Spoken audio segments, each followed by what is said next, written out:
Hello दोस्तों, आप सभी का मेरे यूट्यूब चैनल RM एजुकेशन पे स्वागत है। आज हम मध्य प्रदेश का इतिहास एक परिचय पढ़ेंगे जो कि आपकी सभी प्रतियोगी परीक्षाओं के लिए अति महत्वपूर्ण है। तो चलिए स्टार्ट करते हैं। पहले हम मध्य प्रदेश का इतिहास एक परिचय संक्षेप में विस्तृत देखेंगे और उसके बाद हम कुछ MCQ क्वेश्चन भी याद करेंगे। चलिए तो स्टार्ट करते हैं। मध्य प्रदेश का इतिहास एक परिचय। चलिए, मध्य प्रदेश का इतिहास। मध्य प्रदेश के इतिहास का प्रारंभ पाषाण युग से होता है। इस युग में मानव जानवरों की भांति जंगलों, पर्वतों और नदी घाटियों में रहा करता था तथा कंदमूल, फल तथा पशुओं के शिकार द्वारा भोजन प्राप्त करता था। यानी कि जो अपना मध्य प्रदेश है, इसका इतिहास प्रारंभ पाषाण युग से, यानी कि जब इंसान जानवरों की भांति रहता था, यानी जब खाना बदोश था, तब से हमारा मध्य प्रदेश का इतिहास शुरू है। चलिए आगे बढ़ते हैं। आदमगढ़ होशंगाबाद जिले में नर्मदा नदी के दक्षिणी तट पर स्थित एक पुरातात्विक स्थल है। यहाँ की गुफाओं में शैल चित्रों का अंकन मिलता है। यहाँ से पूर्व पाषाण कालीन औजार भी प्राप्त हुए हैं। मध्यकालीन यह स्थल भेड़ बकरियों के साथ प्राचीन मानव का संग दिखाता है। यानी कि जो अपना आजमगढ़ होशंगाबाद है, होशंगाबाद जिले में आजमगढ़ है, वहाँ नर्मदा नदी के किनारे पर यानी दक्षिणी तट पर एक पुरातात्विक स्थल है। और वहाँ की में जो गुफाएं बनी हैं, तो वहाँ के जो चित्र बने हैं उन गुफाओं में, वहाँ पर मानव के चित्र बने हैं और साथ में भेड़ बकरियों के भी चित्र बने हैं। इससे यह अंदाज लगाया जा सकता है कि मानव और बकरियां साथ साथ रहते थे। चलिए आगे बढ़ते हैं। इन गुफाओं में चित्रित शिकार के दृश्य यह दिखाता है कि आदि मानव कैसे सामूहिक होकर विशाल पशुओं जैसे गेंडा का शिकार करता था। यानी कि जो आदि मानव था, वह जो आदमगढ़ की गुफाएं हैं, वहाँ वहाँ वो चित्र भी बने हुए हैं कि जो आदि मानव था वह एक साथ रहकर, जैसे आज हमारा जो परिवार एक साथ रहता है, पहले आदि मानव भी एक साथ रहकर बहुत बड़े बड़े विशाल पशुओं का, जैसे गैंडा, हाथी, छोटा थोड़ी होता, बहुत भारी होता, उनका भी शिकार कर लेता था। चलिए आगे बढ़ते हैं। महेशमती महेश्वर खरगोन जिले में नर्मदा नदी के तट पर स्थित एक अन्य ताम्र पाषाण कालीन स्थल है। इसी प्रकार नागदा, उज्जैन, एरण सागर, कैथल, उज्जैन, त्रिपुरी, जबलपुर मध्य प्रदेश में पाए गए ताम्र पाषाण कालीन स्थल हैं। यानी कि जो अपना मध्य प्रदेश है, इसका इतिहास भी कितना पुराना है। देखिए आप, ताम्र पाषाण कालीन स्थल कहाँ कहाँ से प्राप्त मिले हैं। नागदा, उज्जैन, एरण सागर, कैथल, उज्जैन, त्रिपुरी, जबलपुर मध्य प्रदेश में पाए गए ताम्र पाषाण कालीन स्थल हैं। चलिए आगे देखते हैं। अब इसी प्रकार भरूच मध्य प्रदेश के सतना जिले में स्थित है और बुद्ध स्तूप के लिए प्रसिद्ध है। इस स्तूप को कुछ इतिहासकार मौर्य सम्राट अशोक से तो कुछ शुंग काल से संबंधित मानते हैं। यह स्तूप अब ध्वस्त हो चुका है और इसे कोलकाता संग्रहालय में पुनर्निर्मित किया गया है। यानी कि जो अपना सतना जिला है, वहाँ पर भरूच का एक बुद्ध स्तूप है। जैसे अपना सांची का स्तूप है, ऐसे ही मध्य प्रदेश के सतना जिले में भरूच नाम का एक बुद्ध स्तूप है, लेकिन यह काफी पुराना हो चुका है और ध्वस्त हो चुका है। लेकिन इसको जो बनवाने का इतिहासकार मानते हैं, तो कुछ इतिहासकार बोलते हैं कि सम्राट अशोक ने बनवाया है और कुछ इतिहासकार बोलते हैं कि शुंग काल से संबंधित है। लेकिन यह ध्वस्त होने के बाद अब कोलकाता संग्रहालय में पुनर्निर्मित किया गया है, मतलब जैसा वो था वही कोलकाता संग्रहालय में वैसा ही फिर से बनाया जा रहा है। चलिए आगे बढ़ते हैं।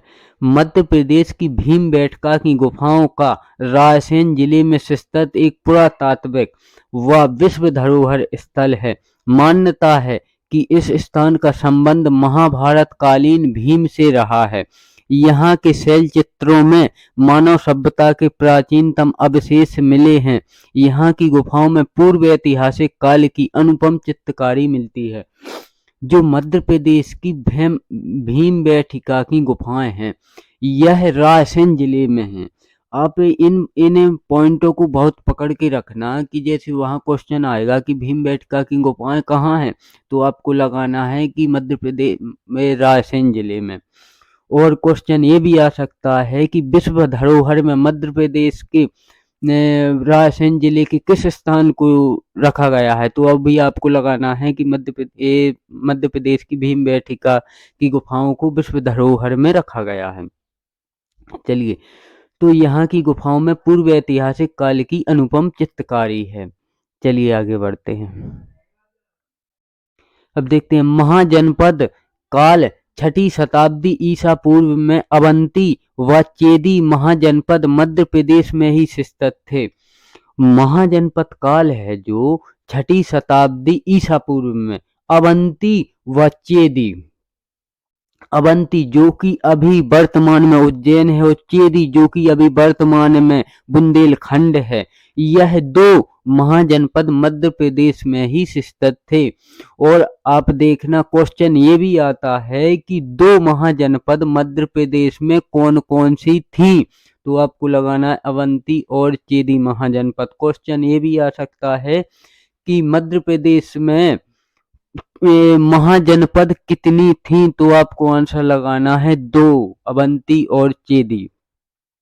चलिए आगे दिया भी गया है कि अवंती मालवा की 2 राजधानियां थीं।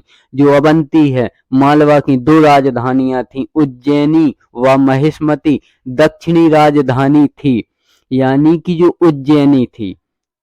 एक तो अवंती मालवा की 2 राजधानियां थीं। पहली तो हो गई है उज्जैनी व महिष्मती दक्षिणी राजधानी थी, जो दक्षिण में थी उसको महिष्मती 2 राजधानी थी।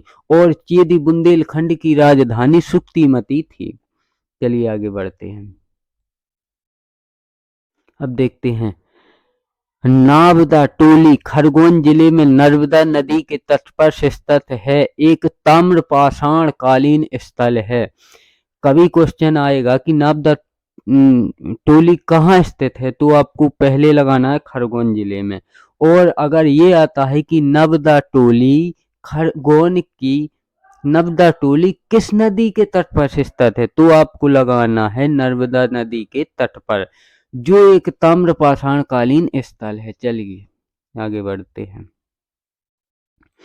अब देखते हैं नर्मदा टोली और एरण व नागदा में मालवा संस्कृति 1700 से 1200 ईसा पूर्व के अवशेष मिले हैं। जो नर्मदा टोली है और जो सागर का एरण है, खरगोन का नर्मदा टोली है, सागर का एरण है, व नागदा में मालवा संस्कृति के यानी 1700 से 1200 ईसा पूर्व के अवशेष मिले हैं।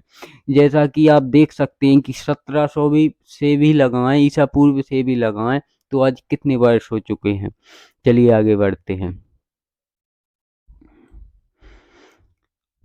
अब देखते हैं मौर्य काल में अवंती मौर्य साम्राज्य का एक प्रांत था, जिसकी राजधानी उज्जैनी थी। मौर्य काल में अवंती मौर्य साम्राज्य का एक प्रांत था, जिसकी राजधानी उज्जैनी थी। चलिए अब देखते हैं सम्राट अशोक की पत्नी श्री देवी विदिशा के श्रेष्ठी की पुत्री थी। अशोक भी सम्राट बनने से पूर्व अवंती प्रांत के राज्यपाल थे, यानी कि जो अपने सम्राट अशोक थे वह सम्राट बनने से पहले अवंती यानी वर्तमान उज्जैन के राज्यपाल थे। और जो सम्राट अशोक की ससुराल थी वह भी जो सम्राट अशोक की ससुराल थी वह थी विदिशा में। एक श्रेष्ठी की पुत्री थी जिसका सम्राट अशोक की पत्नी का नाम था श्री देवी। चलिए आगे बढ़ते हैं। तो जैसे क्वेश्चन आता है कि अशोक की पत्नी का क्या नाम था, तो आपको लगाना है अशोक की पत्नी का नाम श्री देवी था। और अगर क्वेश्चन ये बनता है कि अशोक का विवाह कहाँ कहाँ के श्रेष्ठी से हुआ था, तो आपको लगाना है विदिशा। और क्वेश्चन ये भी बन सकता है कि सम्राट अशोक सम्राट बनने से पहले कहाँ के राज्यपाल पाल थे, तो आपको लगाना है अवंती, वर्तमान उज्जैनी के राज्यपाल थे। चलिए आगे बढ़ते हैं। रूपनाथ अभिलेख जिला कटनी तथा सांची स्तंभ लेख जिला रायसेन सिद्ध करते हैं। आप इन पॉइंटों को विशेष ध्यान रखना। रूपनाथ अभिलेख जिला कटनी, यानी क्वेश्चन ये भी आ सकता है कि रूपनाथ अभिलेख किस जिले में है, तो आपको लगाना है जिला कटनी। सांची स्तंभ लेख जिला रायसेन सिद्ध करते हैं कि मध्य प्रदेश मौर्य साम्राज्य का एक अंग था। सम्राट अशोक ने सांची व भरहुत में अनेक स्मारकों का निर्माण कराया था।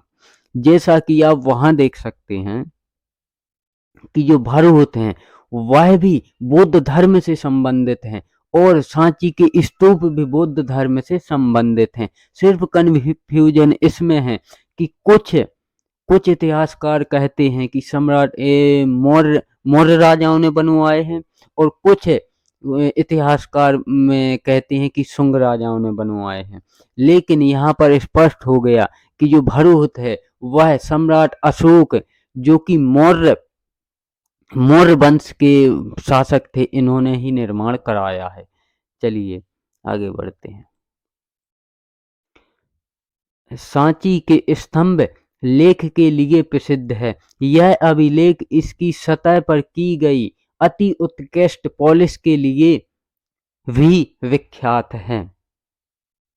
अब देखना, कभी क्वेश्चन आता है कि ऐसे कौन से स्तंभ लेख हैं जो अति उत्कृष्ट पॉलिश के लिए विख्यात हैं, तो आपको लगाना है सांची के स्तंभ के लेख।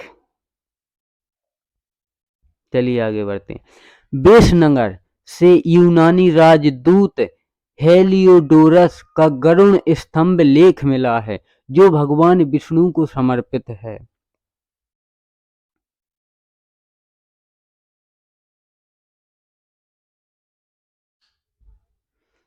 सांची रायसेन जिले में स्थित है। यह स्थान मध्य प्रदेश के 3 विश्व धरोहरों में से एक है। यहाँ पहाड़ी के ऊपर अनेक बौद्ध स्तूप निर्मित हैं। इसकी नींव अशोक द्वारा रखी गई थी, किंतु बाद में शुंग काल में इसका परिवर्धन किया गया। इन स्तूपों में बौद्ध भिक्षु, सारिपुत्र और मोगल्यायन की अस्थियां रखी गई हैं। जो अपनी सांची है वहां जो रायसेन में अपना सांची है वहां का जो निर्माण कराया था वह उसकी नींव तो रखी थी सम्राट अशोक ने। लेकिन उसका पूरा निर्माण शुंग काल में हुआ था, यानी कि जो परिवर्धन है वह शुंग काल में हुआ था। और सांची के स्तूपों को विश्व धरोहर में शामिल किया गया है। और जो सांची के स्तूप हैं, कभी क्वेश्चन आता है कि सांची के स्तूप में किसकी अस्थियां रखी गई हैं, तो आपको लगाना है बौद्ध भिक्षु, सारिपुत्र और मोगल्यायन की अस्थियां रखी गई हैं। चलिए इसको आप मोस्ट इम्पोर्टेंट लगा लेना। ये क्वेश्चन आ सकता है कि सांची के स्तूप में किसकी अस्थियां रखी गई हैं, तो आपको जवाब लगाना है सारिपुत्र और मोगल्यायन की अस्थियां रखी गई हैं। चलिए आगे बढ़ते हैं। भिलसा, विदिशा और बेसनगर वर्तमान विदिशा के निकट पाया गया स्थल है। यानी कि जो भिलसा, विदिशा और बेसनगर है, ये जो अभी वर्तमान में विदिशा है ना, इसी के पास है ये सब, भिलसा, विदिशा और बेसनगर। इसका उल्लेख रामायण में तथा कालिदास के मेघदूतम दूतम में मिलता है। ज्ञात हो कि विदिशा शुंग विदिशा शुंग वंश की राजधानी भी थी। इसका भौगोलिक महत्व इसलिए भी था कि यह पाटलिपुत्र व पश्चिमी दक्षिण भारत के बीच के व्यापारिक मार्ग पर स्थित था। जो अपना भिलसा, विदिशा और बेसनगर है, इसका महत्व इसलिए है क्योंकि जो प्राचीन भारत था, इसमें इसका जो व्यापार करते थे तो रास्ता होता है ना, वो यहीं से निकलता था, भिलसा, विदिशा और बेसनगर से, इसलिए इसका महत्व ज्यादा है। कभी क्वेश्चन आता है कि भौगोलिक दृष्टि से प्राचीन काल में मध्य प्रदेश के किस स्थान का व्यापारिक मार्ग में मुख्य था? तो आपको लगाना है भिलसा, विदिशा या बेसनगर। चलिए आगे बढ़ते हैं। शकों का सबसे प्रतापी शासक तथा उज्जैनी के क्षत्रिय रुद्रदामन ने 130 से 150 ईसा के मध्य शासन किया। यानी कि जो शकों का सबसे प्रतापी यानी सबसे ताकतवर बाहुबली राजा था, वह उज्जैनी का, यानी जो अभी वर्तमान उज्जैन और प्राचीन में अवंती, उज्जैनी के क्षत्रिय रुद्रदामन ने 130 से 150 के मध्य शासन किया। बाघ की गुफाएं धार जिले में वाघ नदी के तट पर स्थित हैं। इस पॉइंट को आप नोट कर लेना। क्वेश्चन ये भी आ सकता है कि बाघ की गुफाएं किस जिले में हैं, तो आपको लगाना है धार जिले में। बाघ की गुफाएं किस नदी के तट पर हैं, तो इसको तो वैसे भी याद हो जाएगा, बाघ की गुफाएं बाघ नदी के तट पर हैं, जो कि धार जिले में स्थित हैं। जो कि बाघ नदी नर्मदा की एक सहायक नदी है। हाँ, क्वेश्चन यहाँ फंसा सकता है कि बाघ नदी किस नदी की सहायक नदी है, तो बाघ नदी नर्मदा नदी की एक सहायक नदी है। बाघ की गुफाएं पहाड़ियों को काट कर बनाई गई हैं। कभी क्वेश्चन काट कर बनाई गई हैं। बुद्ध गुफाओं रॉक कट केव्स के लिए प्रसिद्ध है। यानी जो अपनी बाघ की गुफाएं हैं, वह भी बुद्ध गुफाओं के लिए ही प्रसिद्ध हैं। यह गुफाएं बुद्ध विहारों के रूप में इस्तेमाल की जाती थीं। जो प्राचीन काल में बुद्ध लोग जंगल में रहते थे, उनको बुद्ध विहार बोलते थे। तो यह गुफाएं, बाघ की गुफाएं भी बुद्ध विहारों के रूप में इस्तेमाल की जाती थीं। इन्हें गुप्त काल का माना जाता है तथा इनकी तुलना अजंता की गुफाओं से की जाती है। कुल 9 गुफाओं में जो महाराष्ट्र की अजंता की गुफाएं हैं, इनका बाघ की गुफाएं अजंता की गुफाओं से तुलना की जाती है। अब देखना कितनी गुफाएं वहां बाघ की गुफाओं में कुल 9 गुफाओं में गुफा संख्या 4 सर्वाधिक प्रसिद्ध है। जो बाघ की गुफाएं हैं, वहां 9 गुफाएं हैं और उन 9 गुफाओं में भी जो गुफा संख्या 4 है, वह सर्वाधिक प्रसिद्ध है, जिसे रंग महल के नाम से जाना जाता है। कभी क्वेश्चन आता है कि रंग महल के नाम से बाघ की किस गुफा को जाना जाता है, तो आपको आंसर देना है गुफा संख्या 4 को रंग महल के नाम से जाना जाता है। इसकी दीवारों पर बौद्ध धर्म व जातक कथाओं से संबंधित चित्र अंकित किए गए हैं। अभी क्वेश्चन ये आता है कि बौद्ध धर्म व जातक कथाओं से संबंधित चित्र कहाँ की गुफाओं में अंकित किए गए हैं, तो आपको लगाना है बाघ की गुफाओं में। चलिए आगे बढ़ते हैं। अब देखते हैं परमार वंश का संस्थापक उपेंद्र कृष्ण राज था। इसकी राजधानी धारा नगरी आधुनिक धार थी। परमारों को अग्निवंशी क्षत्रिय माना जाता है।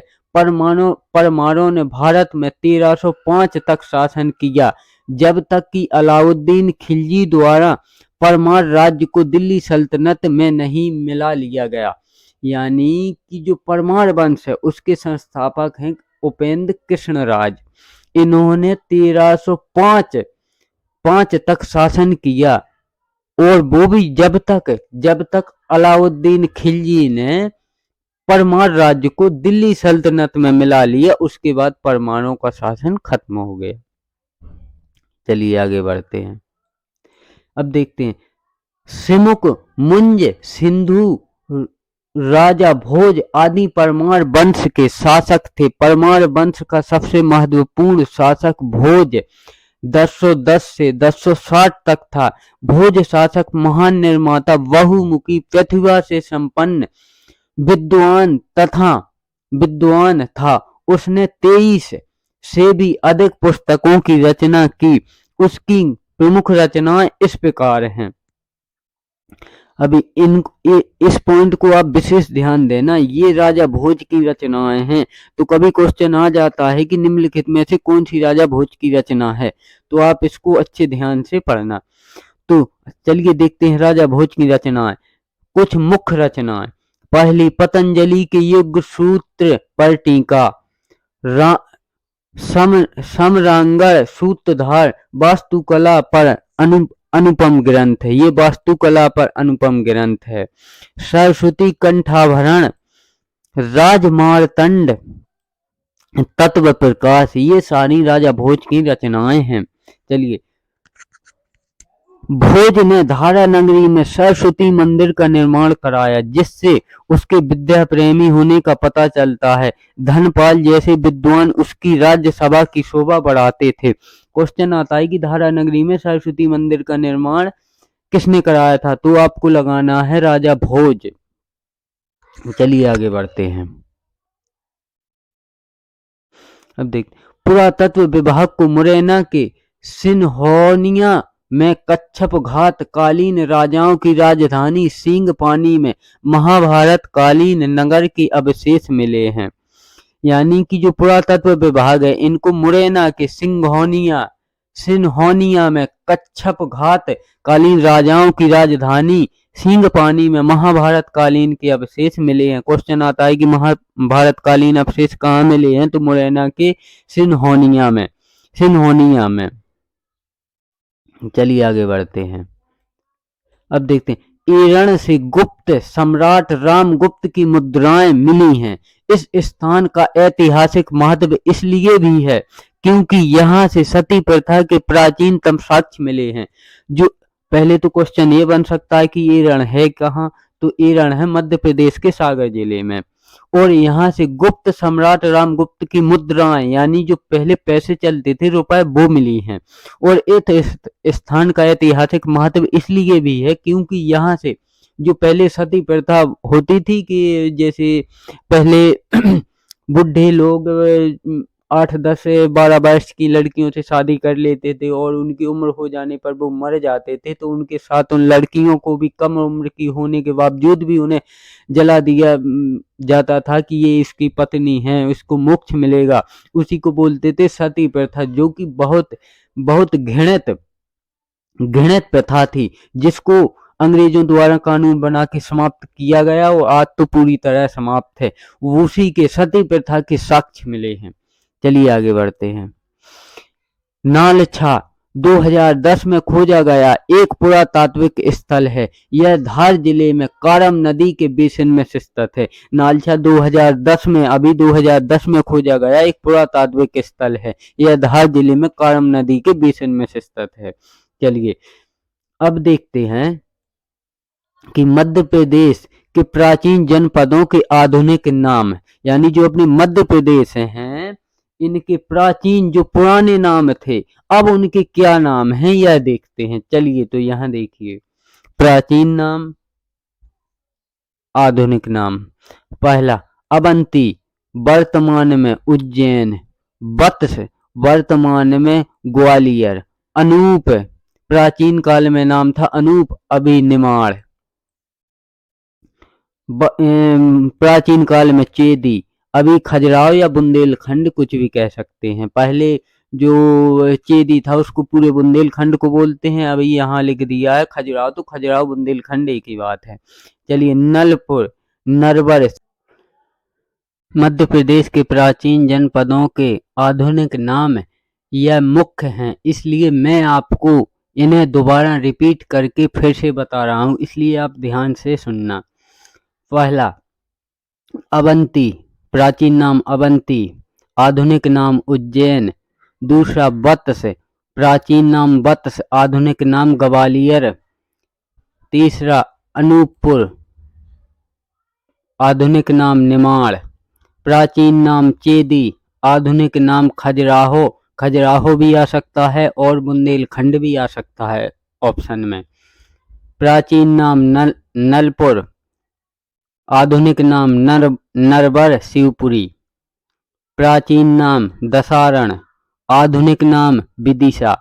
प्राचीन नाम तुड़ीकर, आधुनिक नाम दमोह। इसलिए आप इसको मुख्य समझना, इससे एक न एक क्वेश्चन अवश्य आ सकता है। चलिए आगे बढ़ते हैं। लेकिन विदिशा नगर को प्राचीन काल में बेसनगर और मध्य काल में भिलसा कहा जाता था। जो अपना विदिशा है उसको प्राचीन काल में बेसनगर और मध्य काल में भिलसा कहा जाता था। चलिए आगे। बड़वानी में नंद शासकों के सिक्के मिले हैं, इससे सिद्ध होता है कि यह क्षेत्र नंद साम्राज्य का अंग था। बड़वानी में है जो, वहां खुदाई की गई तो वहां नंद शासकों के सिक्के मिले और इन सिक्कों से पता चलता है कि यहाँ नंद शासकों का साम्राज्य था, तब तो नंद वंश के सिक्के मिले हैं। चलिए आगे देखते हैं। उज्जैनी द्वितीय नगरीकरण के दौरान 6ठी शताब्दी ईसा पूर्व भारत का एक प्रमुख नगरीय केंद्र था। यानी जो अपना उज्जैन है, वर्तमान में उज्जैन है, वह प्राचीन काल में उसको उज्जैनी बोलते थे या अवंती भी बोलते थे। तो जो उज्जैनी है, तो जो नगरीयकरण है, जो शहरी क्षेत्र हैं, उनमें एक मुख्य क्षेत्र हुआ करता था उज्जैनी, जो कि भारत के, जो अपना भारत है उसके पूर्व का एक प्रमुख नगरीय केंद्र था। चलिए अब कुछ मध्य प्रदेश के सामान्य ज्ञान के MCQ क्वेश्चन देखते हैं, जो आपकी प्रतियोगी परीक्षाओं के लिए मुख्य उपयोगी हैं। चलिए तो प्रश्न नंबर पहला, मध्य प्रदेश के स्वतंत्रता आंदोलन का प्रथम शहीद किसे कहा जाता है? तो ये हैं अपने कुंवर चैन सिंह। कुंवर चैन सिंह को मध्य प्रदेश के स्वतंत्रता आंदोलन का प्रथम शहीद कहा जाता है। चलिए अब देखते हैं प्रश्न नंबर 2, मौर्यकालीन सभ्यता के अवशेष मध्य प्रदेश के किस जिले में मिले थे? तो मौर्यकालीन सभ्यता के अवशेष मध्य प्रदेश के दतिया जिले में मिले थे। अब देखते हैं प्रश्न नंबर 3, स्वतंत्रता सेनानी तात्या टोपे को मध्य प्रदेश के किस स्थान पर फांसी दी गई थी? तो स्वतंत्रता सेनानी तात्या टोपे को मध्य प्रदेश के शिवपुरी जिले में फांसी दी गई थी। चलिए अब देखते हैं प्रश्न नंबर 4, मध्य प्रदेश में प्रागैतिहासिक शिलाचित्र कहां पर पाए जाते हैं? तो मध्य प्रदेश में प्रागैतिहासिक शिलाचित्र भीमबेटका में पाए जाते हैं। अब प्रश्न नंबर 5, मध्य प्रदेश का ऐतिहासिक स्थल चित्रकूट प्रदेश के किस जिले में स्थित है? तो मध्य प्रदेश का ऐतिहासिक स्थल चित्रकूट प्रदेश के सतना जिले में स्थित है। चलिए अब देखते हैं, स्वतंत्रता से पूर्व इंदौर पर किस वंश का शासन था? तो स्वतंत्रता से पूर्व इंदौर पर होलकर वंश का शासन था। होलकर वंश। चलिए अब देखते हैं, मध्य प्रदेश के महापाषाण कालीन स्मारक प्रदेश के किन स्थलों से प्राप्त हुए हैं? तो मध्य प्रदेश के महापाषाण कालीन स्मारक मध्य प्रदेश के रीवा और सिवनी जिले से प्राप्त हुए हैं। रीवा और सिवनी जिले से। मध्य प्रदेश का नाबदा टोली पुरातात्विक स्थल किससे संबंधित है? तो मध्य प्रदेश का नाबदा टोली पुरातात्विक स्थल ताम्रपाषाण संस्कृति से संबंधित है। ताम्रपाषाण संस्कृति से। चलिए अब देखते हैं प्रश्न नंबर 9। किस वंश के शासकों ने ओरछा को बुंदेलखंड की राजधानी बनाया था? तो बुंदेला वंश के शासकों ने ओरछा को बुंदेलखंड की राजधानी बनाया था। बुंदेला वंश। निम्नलिखित में से किस वंश के सिक्के मध्य प्रदेश के त्रिपुरी से प्राप्त हुए हैं? तो सातवाहन वंश के सिक्के मध्य प्रदेश के त्रिपुरी से प्राप्त हुए हैं। सातवाहन वंश के सिक्के।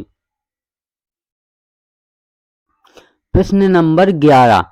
चंदेरी शासक मेदिनी राय पर किस मुगल शासक ने आक्रमण किया था? तो चंदेरी शासक मेदिनी राय पर मुगल शासक बाबर ने आक्रमण किया था। बाबर। प्रश्न नंबर 12। मुंज परमार वंश के राजा का क्षेत्र क्या था? तो मुंज परमार वंश के राजा का क्षेत्र धार था। धार जिला। चलिए प्रश्न नंबर 13। दंडकारण्य वन का नाम किसके नाम पर रखा या पड़ा था? तो दंडकारण्य वन का नाम डंडक के नाम पर रखा गया या पड़ा था। डंडक। हे है राजाओं में सबसे प्रतापी राजा कौन था? तो हेहर राजाओं में सबसे प्रतापी राजा कीर्तिवीर अर्जुन था। कीर्तिवीर अर्जुन। प्रश्न नंबर 15। मध्य प्रदेश भूवैज्ञानिक दृष्टि से किसका भाग है? तो मध्य प्रदेश भूवैज्ञानिक दृष्टि से गोंडवाना लैंड का भाग है। गोंडवाना लैंड। प्रश्न नंबर 16। महेशमती नगर को किसने बसाया था? तो महेशमती नगर को है राजाओं ने बसाया था। है राजाओं ने। प्रश्न नंबर 17। मध्य प्रदेश के दतिया जिले से प्राप्त मौर्यकालीन सभ्यता के अवशेष अशोक के किस अभिलेख से उल्लेखित हुए हैं? मध्य प्रदेश के दतिया जिले से प्राप्त मौर्यकालीन सभ्यता के अवशेष अशोक के गुर्जरा अभिलेख से उल्लेखित हुए हैं। गुर्जरा अभिलेख से। चलिए प्रश्न नंबर 18। Doctor HD. साकलिया ने मध्य प्रदेश के किन स्थानों से सिंधु घाटी सभ्यता की खोज की थी? Doctor HD. साकलिया ने मध्य प्रदेश के नाबदा टोली और महेश्वर स्थानों से सिंधु घाटी सभ्यता की खोज की थी। नाबदा टोली और महेश्वर। चलिए प्रश्न नंबर 19। भारतीय राष्ट्रीय कांग्रेस का त्रिपुरी सम्मेलन कहाँ हुआ था? भारतीय राष्ट्रीय कांग्रेस का त्रिपुरी सम्मेलन जबलपुर में हुआ था। जबलपुर में। प्रश्न नंबर 20। मध्य प्रदेश में धारवाड़ की चट्टानें कहाँ नहीं पाई जाती हैं? मध्य प्रदेश में धारवाड़ की चट्टानें खंडवा में नहीं पाई जाती हैं। खंडवा में। मध्य प्रदेश में कुड़प्पा क्रम की चट्टानें कहाँ पाई जाती हैं? तो मध्य प्रदेश के कुड़प्पा क्रम की चट्टानें छतरपुर, बीजापुर, सॉरी यहाँ बिजावर है तो आप यहाँ पर बीजापुर कर लेना, जैसा कि मैंने यहाँ पर लिख भी दिया है तो आप यहाँ बिजावर हटा के बीजापुर कर लेना। तो मध्य प्रदेश में कुड़प्पा क्रम की चट्टानें छतरपुर, बीजापुर, पन्ना उपरोक्त सभी जगह कुड़प्पा क्रम की चट्टानें पाई जाती हैं। छतरपुर, बीजापुर में छतरपुर, बीजापुर, पन्ना। चलिए अब देखते हैं प्रश्न नंबर 22। उत्तर भारत की 16 जनपदों में से कितनी मध्य प्रदेश के इतिहास से संबंधित थीं? तो उत्तर भारत की 16 जनपदों में से 2 जनपदें मध्य प्रदेश के इतिहास से संबंधित थीं। 2 जनपद। चलिए अब देखते हैं प्रश्न नंबर 23। मध्य प्रदेश का महान शासक जो कि महान निर्माता था, विद्वान था, लेखक था, विश्वविद्यालय का संस्थापक था और दानवीर प्रकृति का था। तो मध्य प्रदेश का महान शासक राजा भोज जो महान निर्माता था, विद्वान था, लेखक था, विश्वविद्यालय का संस्थापक था और दानशील प्रकृति का था, वह राजा भोज था। चलिए अब देखते हैं प्रश्न नंबर 24। कैम्ब्रिज विश्वविद्यालय के दल ने मध्य प्रदेश के किस स्थान से सिंधु घाटी सभ्यता के चिन्ह प्राप्त किए हैं? तो कैम्ब्रिज विश्वविद्यालय के दल ने मध्य प्रदेश के जबलपुर स्थान से सिंधु घाटी सभ्यता के चिन्ह प्राप्त किए हैं, जबलपुर स्थान से। चलिए अब देखते हैं प्रश्न नंबर 25 और इस वीडियो का अंतिम प्रश्न। हेलियोडोरस मध्य प्रदेश के किस वंश के राजा के दरबार में उपस्थित हुआ था? हेलियोडोरस मध्य प्रदेश के शुंग वंश के राजा के दरबार में उपस्थित हुआ था, शुंग वंश के राजा के दरबार में। तो आज का हमारा वीडियो यहीं समाप्त होता है। अगर वीडियो पसंद आया हो तो वीडियो को लाइक करें, कमेंट्स करें कि आपको किस विषय से संबंधित वीडियो चाहिए और ऐसे ही वीडियो पाने के लिए जो कि सभी प्रतियोगी परीक्षाओं में उपयोगी होंगे, पाने के लिए मेरे चैनल को RM एजुकेशन को सब्सक्राइब करें और कमेंट्स करके ये बताएं कि आपको किस विषय पर और वीडियो चाहिए। तो चलिए आज का वीडियो यहीं समाप्त होता है। धन्यवाद।